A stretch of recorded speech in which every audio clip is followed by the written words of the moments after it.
Bien, nos hemos reunido hoy aquí en Amigos de la India, viernes 15 de febrero del 2019, para celebrar el plenilunio de Piscis. Hay que decir que Piscis vamos a entrar este próximo lunes por la noche, prácticamente en la madrugada del martes, y que el mismo martes, día 19, va a ser el plenilunio. En principio debería de ser la luna llena, la celebración el mismo día, pero como no disponemos de la sala más que los viernes, exceptuando los festivales grandes, pues nos debemos hacerlo antes en montante. Estamos bajo la impronta de las energías de Acuario, pero vamos a intentar trabajar el arquetipo de Piscis, arquetipo que básicamente quiere decir renunciación, servicio por excelencia, utilizando el segundo y el sexto rayo que entran por la constelación de Piscis. De Piscis podemos decir todos que... ¿Hay algún Piscis aquí, por cierto?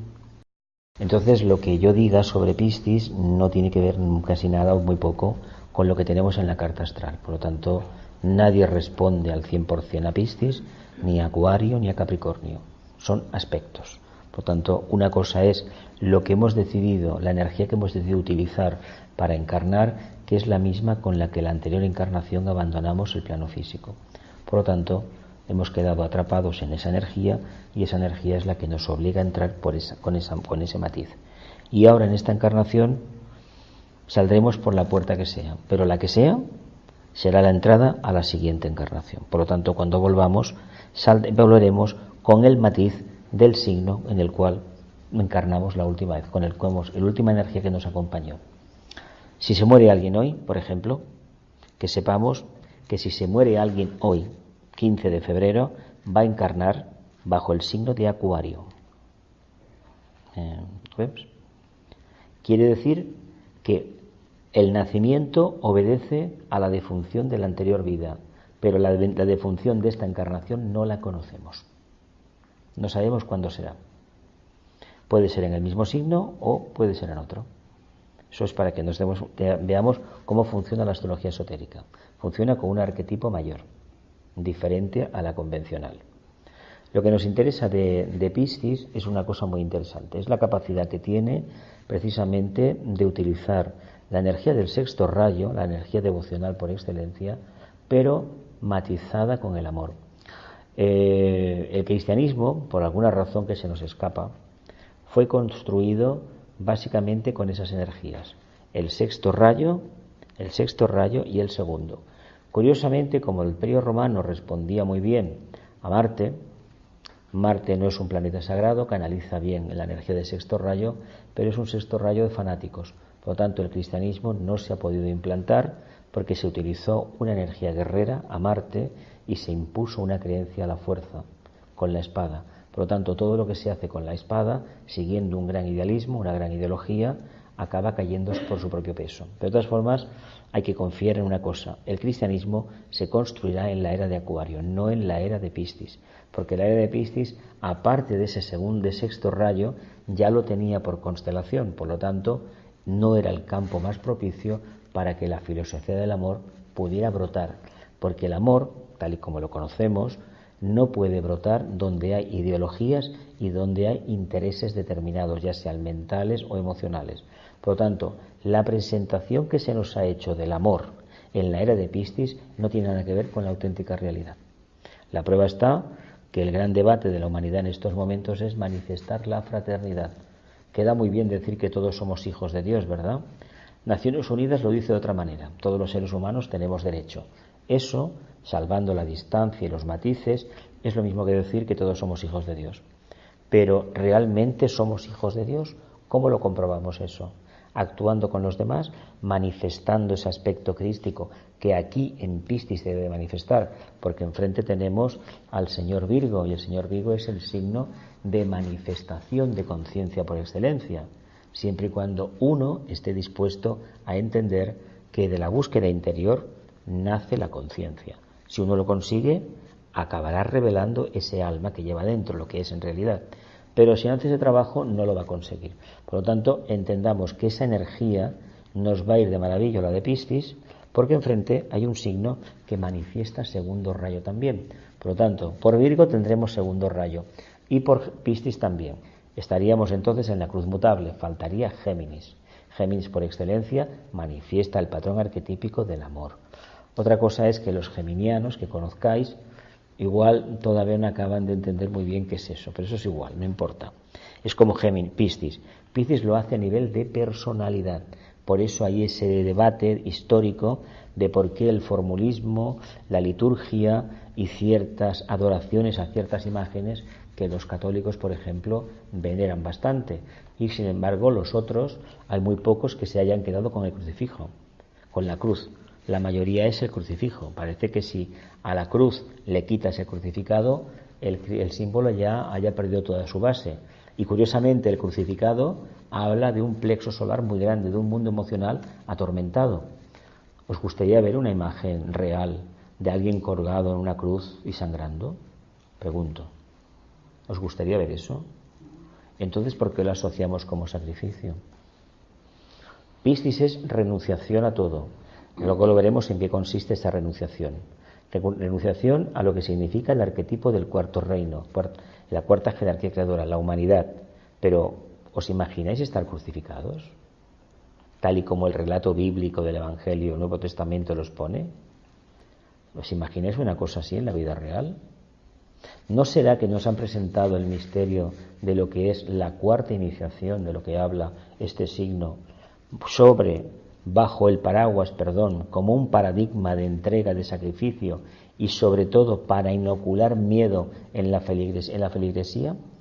¿Por qué no hablamos del Cristo resucitado? ¿Y por qué tenemos tanto interés en llevar colgado del pecho al Cristo crucificado? Marte no es un planeta sagrado, es sexto rayo y nos hace ver muchísimas veces que es Dios, que cree que sustituye al Sol, pero no es el Sol, es el mundo del espejismo, el mundo astral por excelencia. Y todas las religiones de la Tierra trabajan sobre conciencias que están plenamente enfocadas en el mundo astral. ¿Qué religión de la Tierra puede trabajar con almas que sean netamente mentales? Religión como las que conocemos, creencias, adoraciones, ídolos, supuestos libros sagrados, etcétera. Ninguna. ¿Por qué no hay ninguna? Porque cuando uno empieza a desarrollar el intelecto, empieza a entender algo muy curioso. Hay una relación bastante escasa entre lo que los relatos bíblicos, ya sean del Corán, de los libros sagrados de la India, de los libros de los judíos, del Popol Vuh o de cualquier teología que conozcamos del mundo, cualquier panteón, hay una diferencia muy grande entre eso y cómo lo explica la ciencia. Pero bueno, no puede ser. Aquí falla algo. Hay una parte de la ciencia que se dedica a trabajar la historia, ¿no? La mitología, ¿verdad que sí? Lo conocéis, ¿no? Si conociera la filosofía, también es ciencia. Está en la universidad por alguna razón. Si nos decantamos por las ciencias materialistas, evidentemente todo eso lo vamos a dejar de lado. Pero nos interesan los mitos y las leyendas. Empezaremos a tirar que desde la noche de los tiempos ha habido una devoción de los humanos hacia no se sabe qué. Ese no se sabe qué, pasando el tiempo y desarrollando el vehículo emocional, fue el camino idóneo y se trabajó para que la humanidad pudiera acercarse a lo más sublime en aquel momento mediante el vehículo emocional. Eso es la devoción, eso es la creencia y este signo lo trabaja muy bien.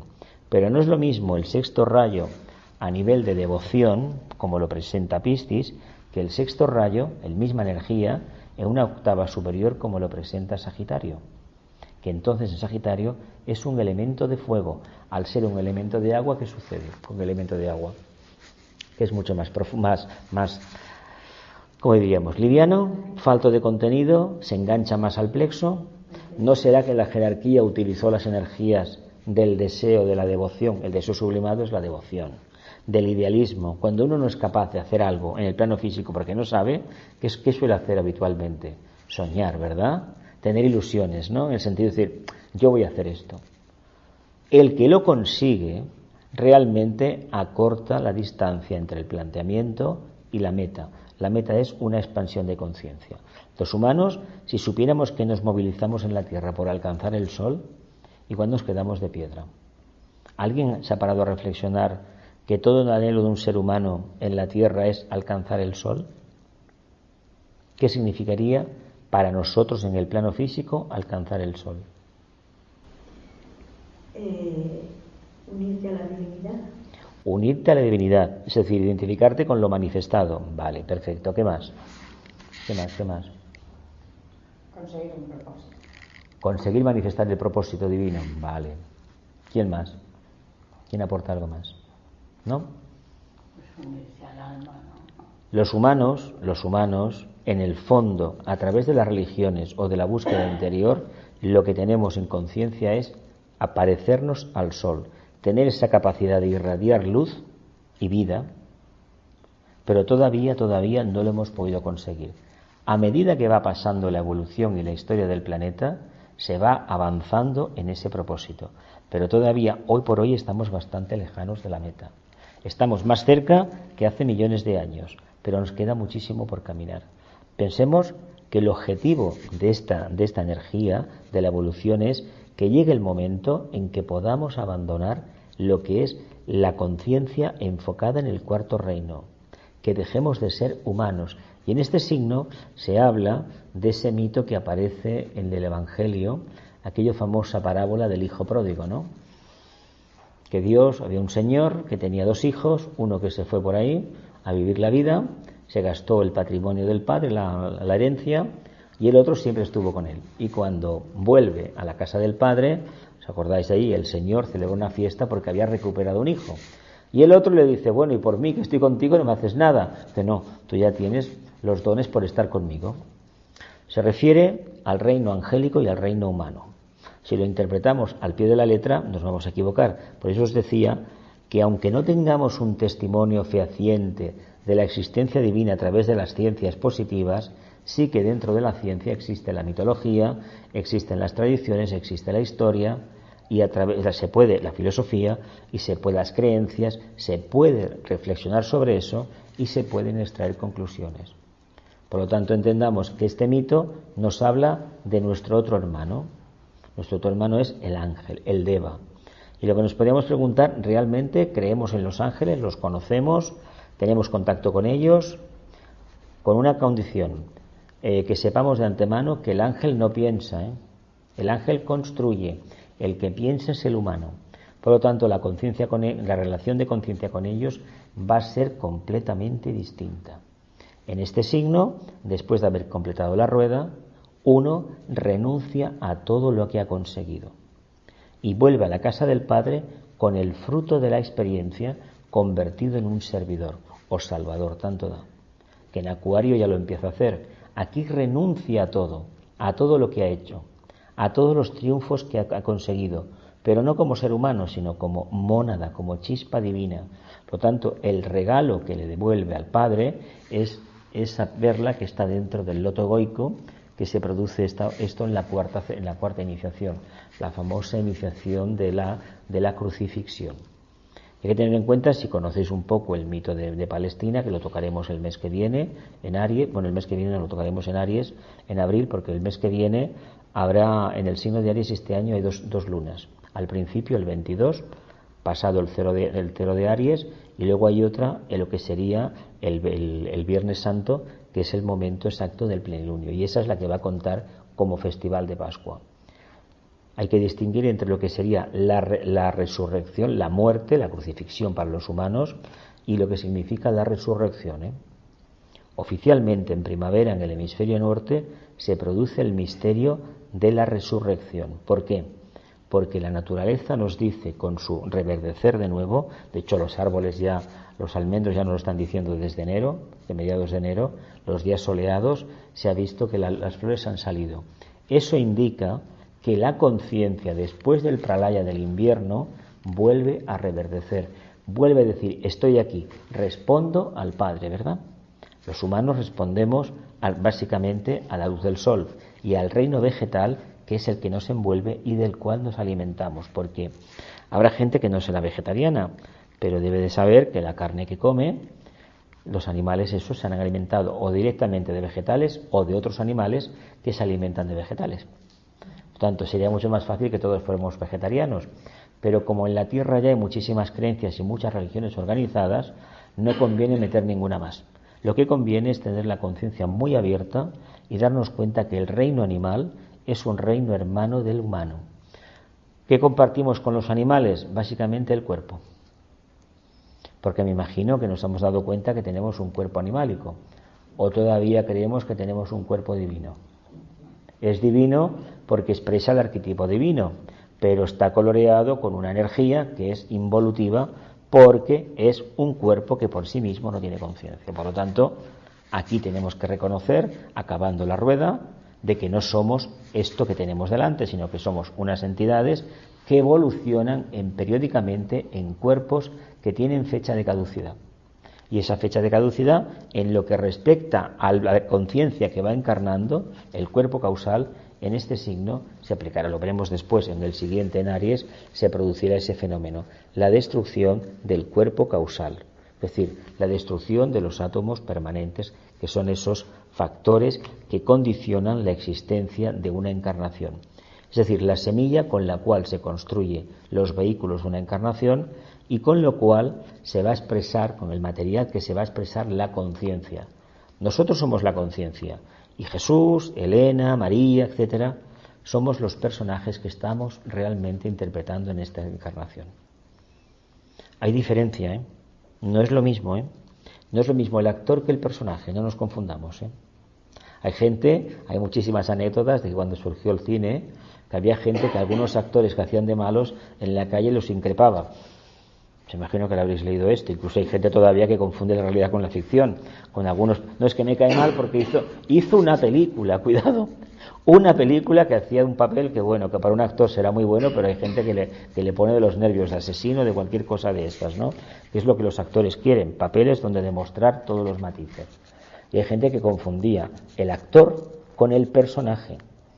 Lo importante es que nosotros entendamos que esto que está aquí es una parte de nosotros, la que podemos manifestar en este momento, nada más. Pero no somos nosotros. Claro, eso no quiere decir que al vehículo físico lo debamos abandonar. Al vehículo emocional debemos pasar de él, ni al mental, no. Se debe entender como que necesitamos los vehículos para expresar el arquetipo que este signo nos está dando, básicamente de amor a la humanidad, básicamente de revelación de una conciencia crística que nace en el signo complementario en Virgo.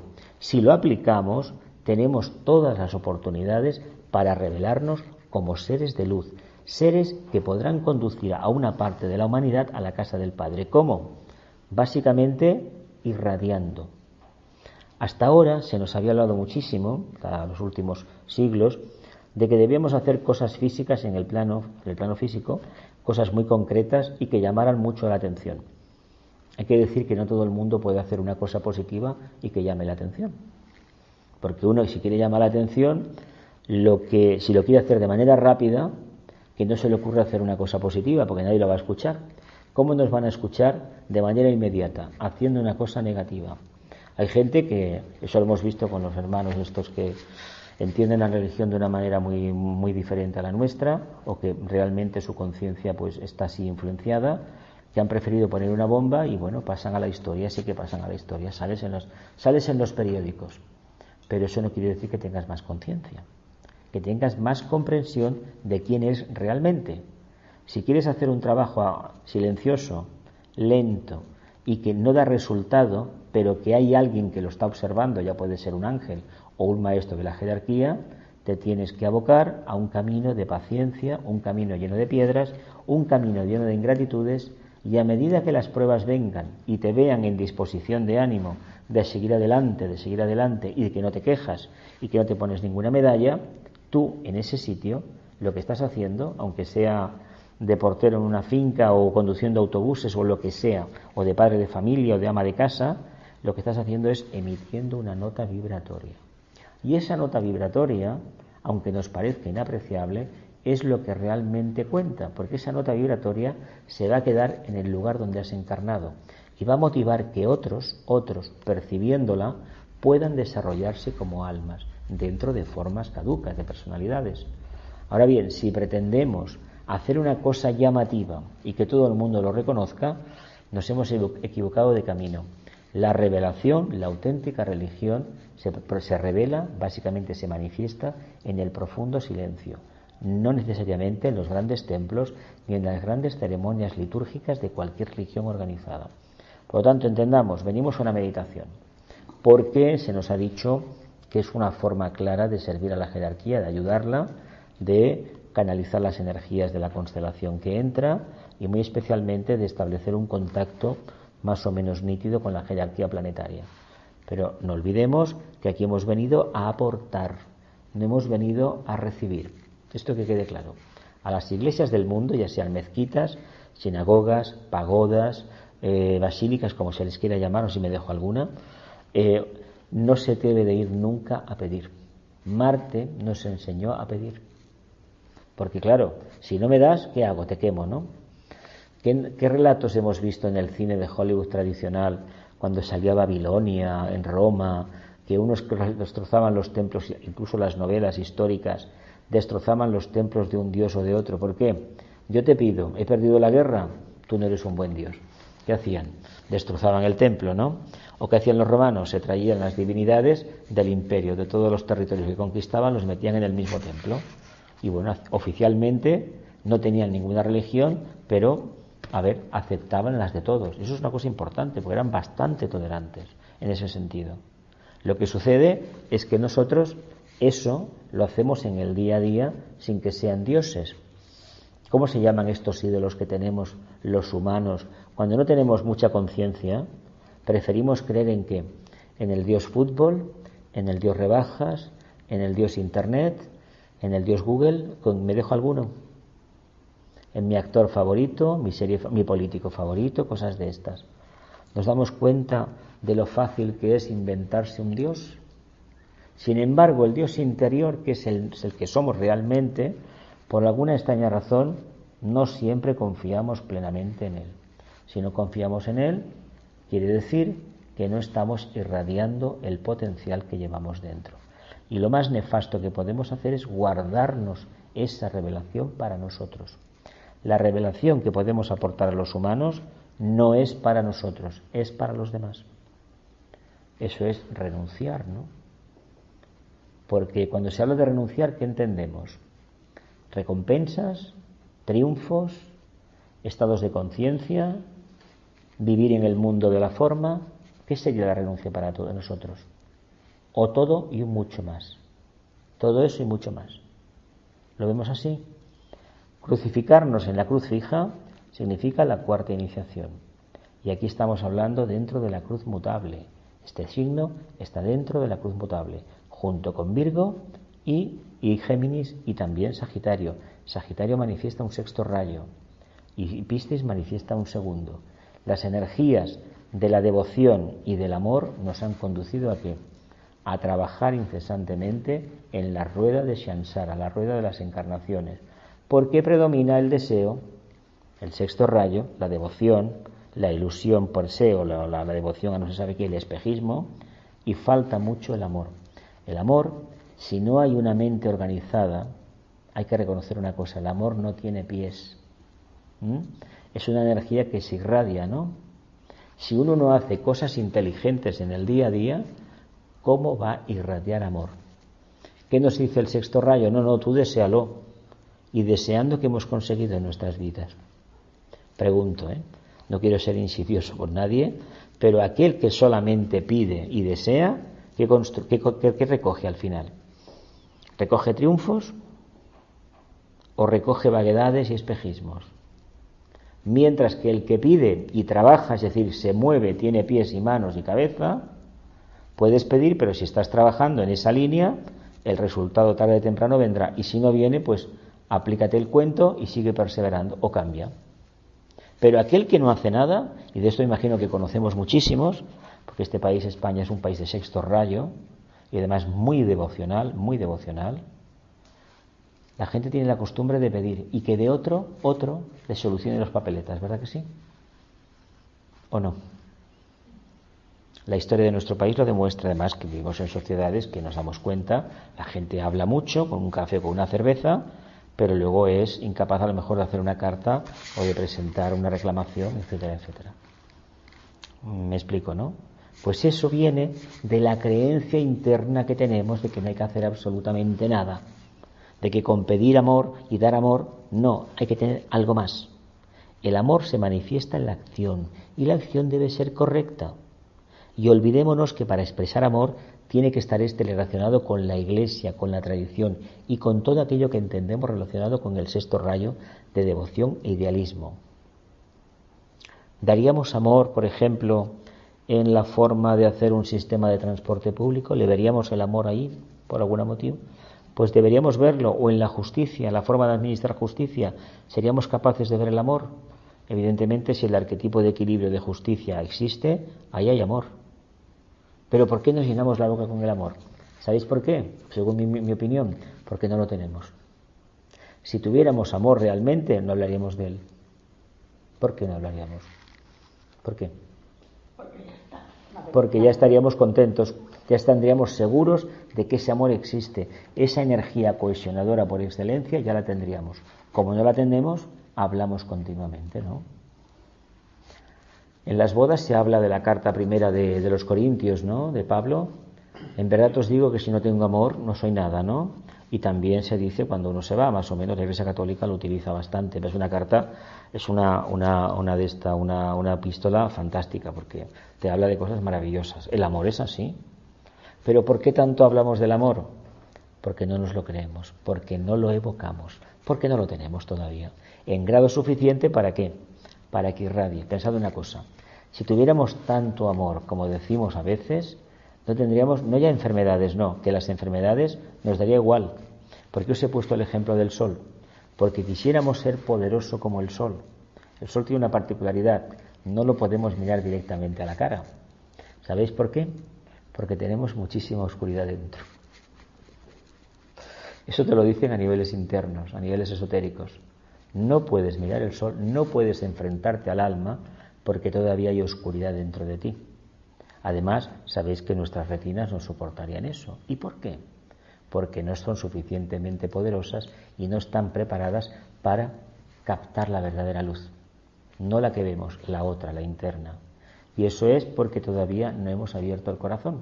Por lo tanto, queremos dar el salto cuántico que tanto se habla últimamente y de manifestar el verdadero amor. Olvidémonos de ese amor y seamos personas más sensatas. Dejemos las creencias y pongámonos en el plano físico, allí donde estamos, con los pies en tierra y la cabeza en su sitio. Y ya veremos cómo el corazón, la intuición, se despierta poco a poco. Y después nos va a dar igual que sea Géminis, que sea Piscis, que sea Tauro o que sea Virgo. Porque vamos a entender que todas las energías en el sistema solar y en la Tierra en concreto nos van a hablar del amor, porque es el rayo, la energía que el logo solar está trabajando. Si a eso añadimos la energía de nuestro logos de la Tierra, que es el tercero, pues evidentemente tendremos actividad. Por eso os he puesto el ejemplo de tener pies y cabeza y corazón que se despierta solo. Se podría hablar más de Piscis, pero prefiero, ya hemos hablado muchos años del mito de la manada roja de Gerión, de los planetas regentes, y prefiero hablar de esta manera. ¿Por qué? Porque es más práctico para mí. Y creo que nos va a llegar más si entendemos que el amor no es que sea una cualidad, no, es la cualidad por excelencia.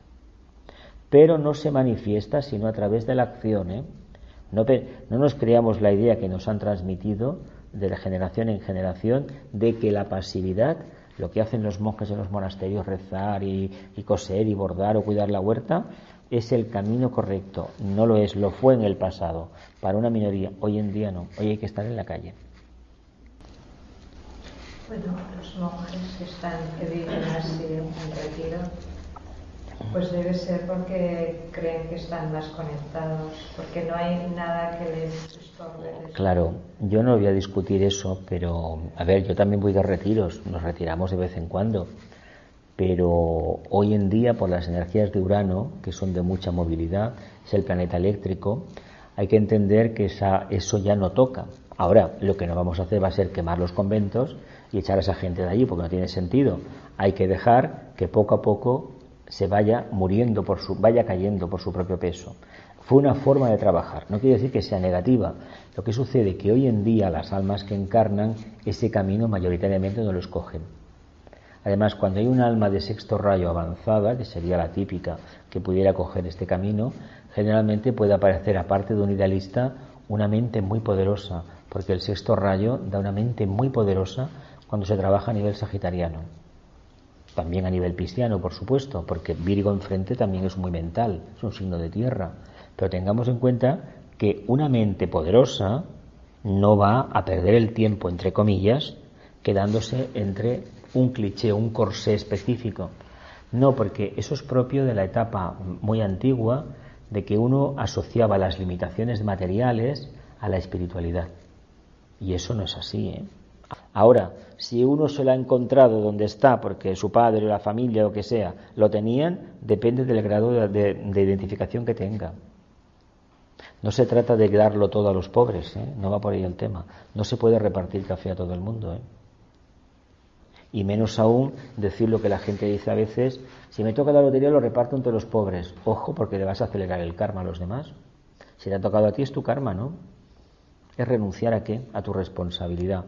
Y este signo que nos habla de renunciación nos habla también de responsabilidad, porque este signo le veremos el aspecto amoroso a nivel de personalidad y le veremos básicamente el aspecto voluntad a través de alma con Plutón. Aquí el sexto rayo es machacón, es duro, es primer rayo, ¿eh? Pero para aquellos que se manifiestan como alma, la energía pisciana. Y si profundizamos un poco más, tendremos una auténtica revelación. Se manifestará Neptuno, y Neptuno, ese sexto rayo, básicamente es amor.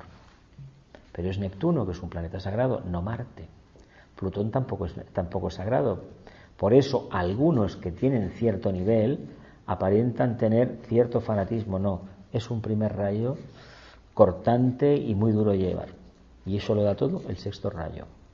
Pero si se vive a niveles ínfimos, de no realización concreta de conciencia, evidentemente estamos creyendo, tenemos mucha devoción, pero tenemos muy poca realidad de conciencia. ¿Sí? ¿No? ¿Vamos a la Medi? ¿Sí?